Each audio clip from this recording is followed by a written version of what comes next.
উনি আর বেঁচে নাই। প্লিজ শান্ত হন, কান্নাকাটি করেন না প্লিজ। ভিডিওটা স্কিপ না করে একটু দেখতে থাকুন।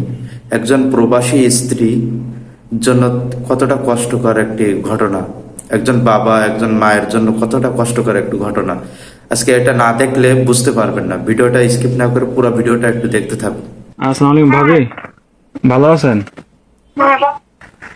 আলহামদুলিল্লাহ। কি হয়েছে সামনে আব্বু? সানোয়ার ভাই আপনার কি হয়েছে? খাওয়া দাওয়া খাইছেন আপনারা?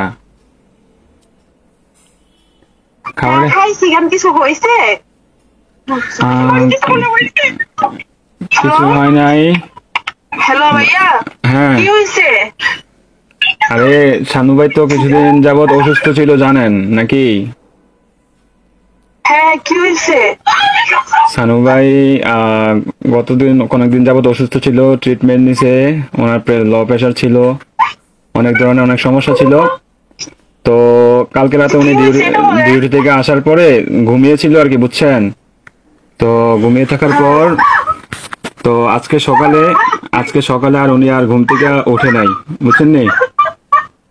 উনি আল্লাহর ডাকে সাড়া দিয়ে ওই পারে চলে গেছে, বুঝছেন নি? উনি আর বেঁচে নাই, বুঝছেন? ও প্লিজ ভাবি, প্লিজ শান্ত হন, কান্নাকাটি করেন না প্লিজ। আপনার ছেলেটাকে একটু সান্ত্বনা দেন,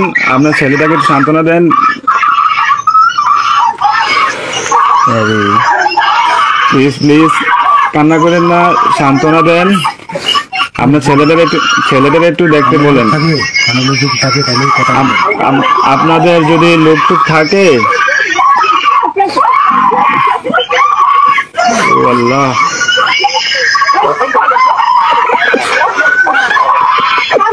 প্লিজ সবাই শান্ত হন, প্লিজ সবাই শান্ত হন, প্লিজ সবাই শান্ত হন, প্লিজ।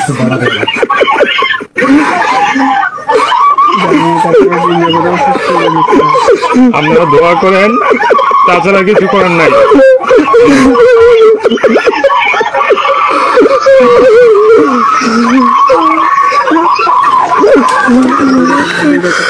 আসলে এই ভিডিওটা দেখার পরে কিছু বলার থাকে না আর কারোর।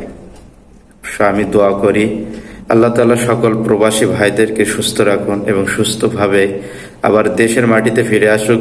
বাবা মায়ের কাছে, স্ত্রীর কাছে, সন্তানের কাছে যেন সুস্থভাবে প্রত্যেকটা প্রবাসী ভাই আবার ফিরে আসতে পারে, এজন্য মন থেকে দোয়া করি। আল্লাহ তাআলা সকল প্রবাসী ভাইদেরকে সুস্থ রাখুন, ভালো থাকুক সব প্রবাসী ভাইয়েরা। ভিডিওটা যদি ভালো লেগে থাকে তাহলে অবশ্যই লাইক, কমেন্ট এবং শেয়ার করে অন্যকে দেখার সুযোগ করে দিবেন। আসসালামু আলাইকুম ওয়া রাহমাতুল্লাহি ওয়া বারাকাতুহু।